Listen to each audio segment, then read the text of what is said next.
இருக்காது. இப்ப இந்த எம்எல்ஏ பதவியும் இதுல பறி போயிருது, இதுவும் பறி போயிருது. அமைச்சர் பதவி இரண்டுமே தேர்தலையும் போட்டியிட முடியாது. 6 ஆண்டுகள் போல தேர்தலையும் போட்டியிட முடியாது. ஆனா அதுக்கப்புறமும் இந்த வாய்ப்புகள் எல்லாம் கட்சியில வழங்குவதற்கான வாய்ப்புகள் வந்து மிகவும் ஒரு கம்மியான ஒரு வாய்ப்பு தான். இருந்த போதிலும் இந்த வழக்கு கீழ் நீதிமன்றத்துல விடுதலை செய்யப்பட்டிருக்குது. இப்போ அந்த விழுப்புரம் லஞ்ச ஒழிப்பு நீதிமன்றத்துல விடுதலை செய்யப்பட்டது. பின்னர் 2016 விடுதலை செய்யப்படுறாரு. அதன் பின்னர் தான் இங்க மேல்முறையீடு பண்றாங்க. இப்ப அந்த தீர்ப்பு கீழ் நீதிமன்ற தீர்ப்பு என்பது உச்ச நீதிமன்றத்துல அது ஒரு முக்கிய இடம் வைக்குமா சார்? இந்த மேல்முறையீட்டு வழக்குல கடுமையான விமர்சனத்துக்குள்ளானது அந்த தீர்ப்பு. அந்த நீதிபதியின் மீது இவர்கள் விமர்சனத்தை வைத்தார்கள். அந்த நீதிபதி எல்லாம் இறைவன் கொடுத்த வரம் என்று உச்ச நீதிமன்றம் சொல்லியது.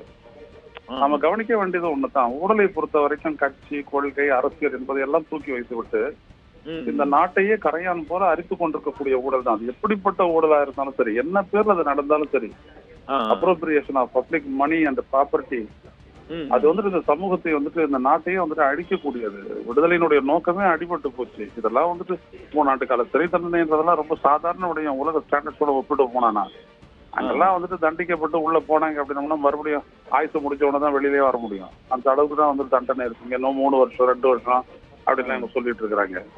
இதெல்லாம் இந்த நாட்டுகளுக்கு ஊழலை ஒழிக்காம இந்த நாட்டை எல்லாம் மீட்க முடியும் அப்படின்றதெல்லாம் இம்பாசிபிள். ஒண்ணு ஜனநாயகத்தை மீட்கணும், இன்னொன்னு இந்த ஊழல் இருந்து இந்த நாட்டை மீட்கணும், இன்னொன்னு பொருளாதாரத்து கொள்கை முடிவுகள் எல்லாம் எடுத்துக்கிட்டு கார்பரேட்டை காப்பாத்திட்டு இருக்கிறாங்களே, அதுல இருந்து நாடு மீட்கப்படணும். இந்த 3ம் செய்யாமல் இதெல்லாம் எந்த விதமான வாய்ப்பும் வசதியும் இல்லை. எனவே இப்படிப்பட்ட ஒரு தீர்ப்பு இன்றைக்கு வழங்கப்பட்டிருக்கிறது இந்திய உயர்நீதிமன்றத்தால் என்பதற்காக எல்லாரும் திருப்தி அடைய வேண்டும். மற்றவர்கள் இது போன்ற தவறுகளை செய்யாமல் இருப்பது ஒன்று. அதற்காக 3 வருஷம் அப்படின்றதெல்லாம் ஒண்ணும் இல்லைங்க. 3 வருஷம் எல்லாம் தவறு. இன்னும் சொல்ல போனா 3 வருஷம் தானே பாத்துக்கலாம் அப்படின்ற மாதிரி.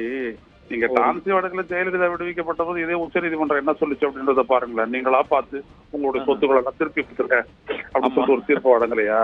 இந்த கூத்தெல்லாம் கூட இந்த நாட்டுலதான் நடந்திருக்குது. அதனால இந்த நாட்டுல எதுவும் நடக்கலாம் அப்படின்றதுதான் நம்ம கிட்டத்தட்ட பார்த்துட்டு இருக்கிறோம் நம்மளுடைய வாழ்நாள்லயே. எனவே எல்லாம் ஒன்னும் சிரிப்பு தான் வருது. மற்றொரு முக்கியமானது ஒண்ணு, இந்த திமுக ஏற்கனவே செந்தில் பாலாஜி இந்த அமலாக்கத்துறை வழக்குகளால் அமைச்சராக இருந்த செந்தில் பாலாஜி மின்சாரத்துறை அமைச்சர் சிறைச்சாலையில் இருக்கிறார். 1.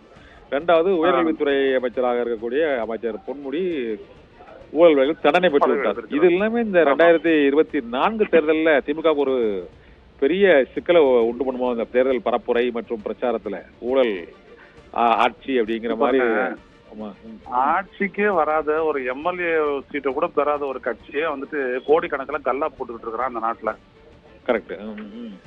இந்த நாட்டுல இந்த ஊழல் அப்படின்றதுக்கு அப்பாற்பட்டவங்களையே இருக்க முடியாதுங்க அரசியல்ல. காரணம் என்ன? இவங்க எல்லாருமே என்ன நினைக்கிறாங்க, பணம் இல்லைன்னா அரசியல் பண்ண முடியாதுன்னு நினைக்கிறாங்க.